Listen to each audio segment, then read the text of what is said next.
Killers, they were, I don't know, fumigated. They ran into Victor Wembanyama right there. And the San Antonio Spurs here. We're going to pick this one up early in the first quarter. Wemby, he's been hitting those threes. 33% on this homestand, 4-3. Later in the first. People keep talking about Denver and OKC. I want to see him versus Jokic. That's what I want to see. This is what scares me. This back to the basket he's starting to do. Yeah. That's what's starting to scare. That's what Brian has been asking for more of. De'Aaron Fox gets the steal, so fast. lobs it up to Wemby. Oh, whoa. Off the front. Trade him. He meant Trade to do him. that. Trade him, this guy. Less than 4 minutes left, second quarter. Wemby gets it, drives. You got out of the league at just the right time. Stop that, Chump.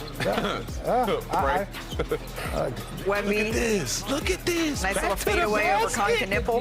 Back to the basket. And the thing that's impressive, though, is that he's getting to his spot. You can't push him off his spot. You try to, he rolls out. It's a well-balanced team they got. They're on their way to 50 wins almost. He had 32 points, 12 rebounds, 8 assists, and 4 blocks in that win. He has the best net efficiency in the NBA. And by that we mean that the Spurs are outscoring their opponents by almost 16 points per 100 possessions with Wemby on the court. And after the game against Charlotte, he wasn't shy about his lofty goals for the rest of the season. Take a listen. You know, right now in my mind is taking great care of my body because I also want to win the MVP and the Defensive Player of the Year. So, you know, I'm trying to press the gas now from now on until the end of the season.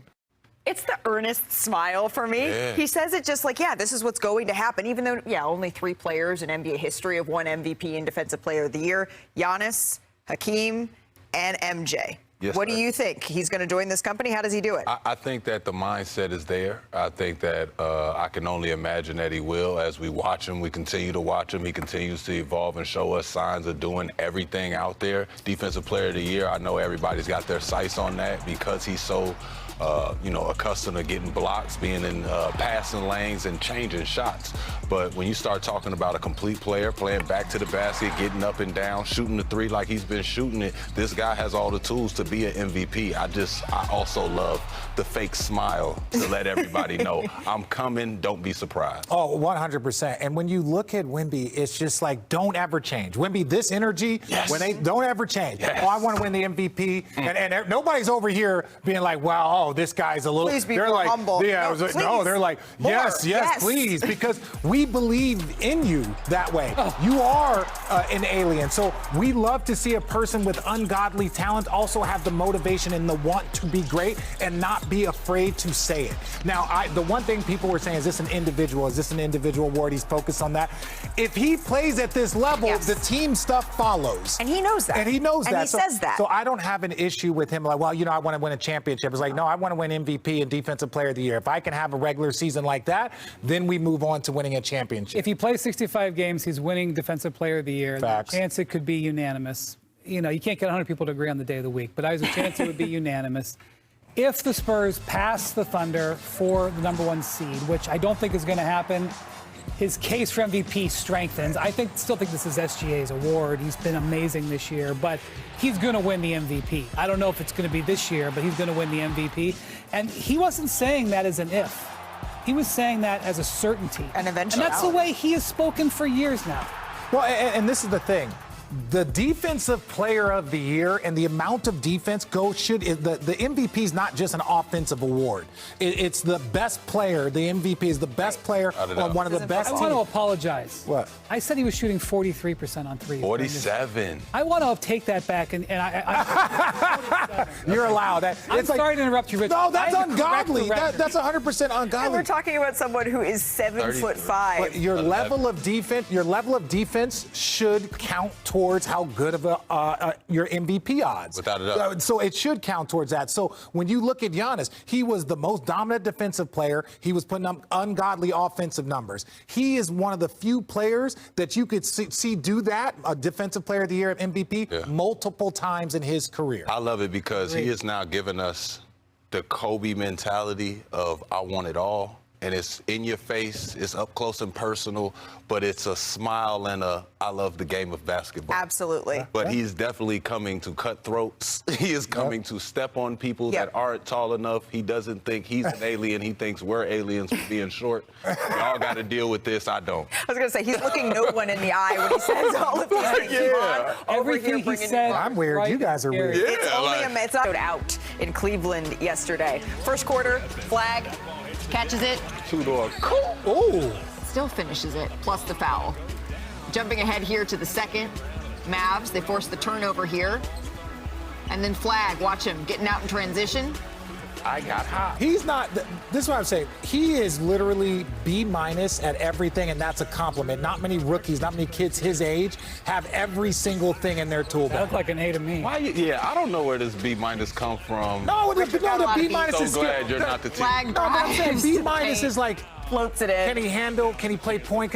He's not A+ at anything yet. He shouldn't be playing point. This is for development issues. That's a compliment. Development purposes only. Well, gentlemen, they got the win. Yes. They finished with 27 points and 10 assists B- in this my boy one. like that? It's not And a B- then- B- is a compliment. How about this as an A? Cooper Flagg at 19 years old and 84 games. He became the second youngest player in NBA history to record a game with at least 25 points, 10 assists, and 5 rebounds. Only LeBron James at 18 years, 355 days old, because that's how we count age, achieved this at a younger age, and that was back in 2003 against the Bulls. Now, Cooper Flagg, he entered the NBA with expectations of a small town that raised him, a fan base that was reeling and looking for some new hope, and the pressure that comes with being labeled as a generational talent.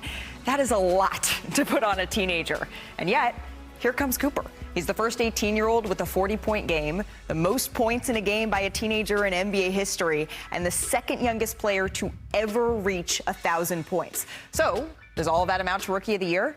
Well, he spoke in a rare national television interview. This young man, he's a tremendous talent, but for all the poise that he possesses, it's really easy to forget that he's just 19 years old. Hello, good to see you. Great to see you. I'm excited we're doing this. Yes, I am as well. I hear you're a big Harry Potter fan. Yes. Is that true? If you were to be sorted by the sorting hat, what house do you go in? Gryffindor. For sure, Gryffindor? sure. That's Yeah. me too. Youngest player in the NBA, Cooper Flagg. His size, his skill level, he's truly a special talent. Has there been a moment that you've thought, yeah, I'm the best player in this gym this season? I mean, after I got drafted, it's just kind of like, this is the best gym you can be in. There's nowhere else you'd rather be. I just feel blessed, be in this setting and be able to fit into this league. Standing up.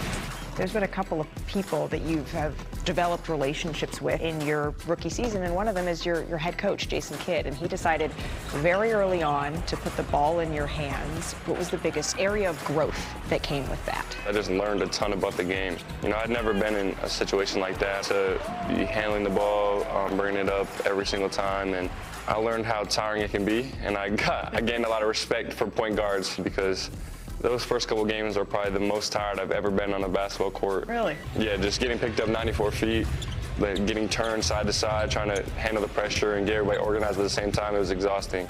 So I learned a lot about, the game and what it takes to run a team, and Coach Kidd, was one of the best at doing that, and, I've learned a lot from him, throughout this year. Kyrie Irving, you all had a conversation about the spotlight and shoes that you are stepping into as the face of a franchise. What did he tell you? I was driving home, and he had texted me, he was like, yo, just give me a call. He was like, listen, I understand. Like, I've kind of been through this before. I don't think there's a lot of people around you right now that could tell you they've been through somewhat of a similar thing. He was, that top pick, and, was kind of thrown into the fire. So he just, stepped in as like a great vet for me, and was just there kind of giving me guidance, because, there was definitely times where I was shaken up. I'd never lost that much in my life, but just to hear him say that and tell me that, I'm doing everything I need to be doing, and just to stay with it and stay positive, it definitely helped me out a lot. What have you learned about how you handle adversity? I've definitely learned a lot about losing. You have to learn how to still take away the positives out of every situation, but when I'm not winning, I'm gonna be upset, I'm gonna be angry. I always wanna win. Former roommates and friends, Con Knippel and Cooper Flagg, number 1 and 2 of the Rookie of the Year. What do you have left that you want to show? You know what, I'm the top rookie of this class. Yeah, for me, I think it's something that goes back to something I said at the start of the year. Just getting better and keep proving to people that I'm not content. Oh, my goodness! Duke has had 4 players win Rookie of the Year. There's one school that has more. Really? Yeah. North Carolina. God. How many do they have? They have 5. So Okay. you or maybe your college roommate Con Knipple has a tie it chance up. to tie it up. How special has it been to have these duels, these battles? Yeah, it's incredible. Con Knipple, welcome to Dallas! Like, I know Con better than a lot of people. I know what his work ethic is like. I know his drive and how much of a competitor he is. Oh, my goodness, the Con Man! Flag fading and hitting. That's probably one of, if not the most fun game of the season for me. Knipple's already made a pair. He's got 3! He had an incredible game. We were going back and forth. It came down to the wire. Oh, my goodness! Oh, he hit it! Oh, my goodness! Obviously would have loved to win it, but it was still a really fun game. Winning Rookie of the Year would also give you something in common with your favorite player of all time, Larry Bird, who you got to meet for the first time recently. You're a little bit nervous? I was definitely nervous.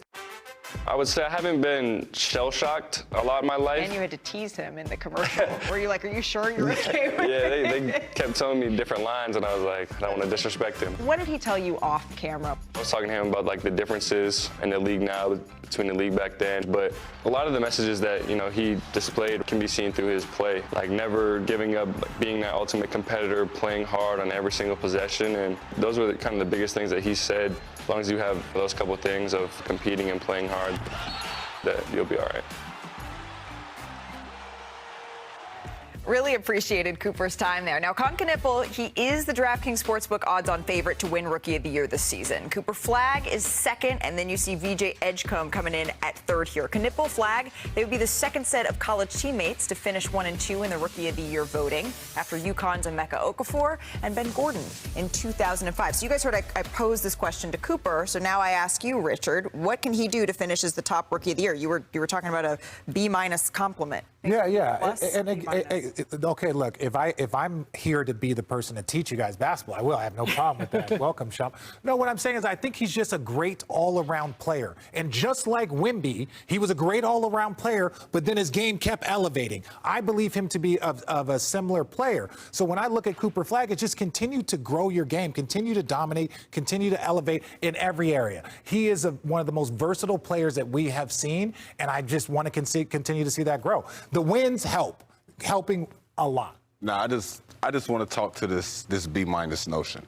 What he means is he does have some A's in other categories, but it's an average, correct? Yes. We'll go with that. For a starting rookie, there's not many rookies in NBA history that, in my opinion, are there and above. Most of them are Rookie of the Year. Most of them are great players. Okay, I'll give you that. Yeah. We just got to get the B- out the way. Well, listen, if you guys can't understand the analogy, I got you. I can write it in crowns if you guys want.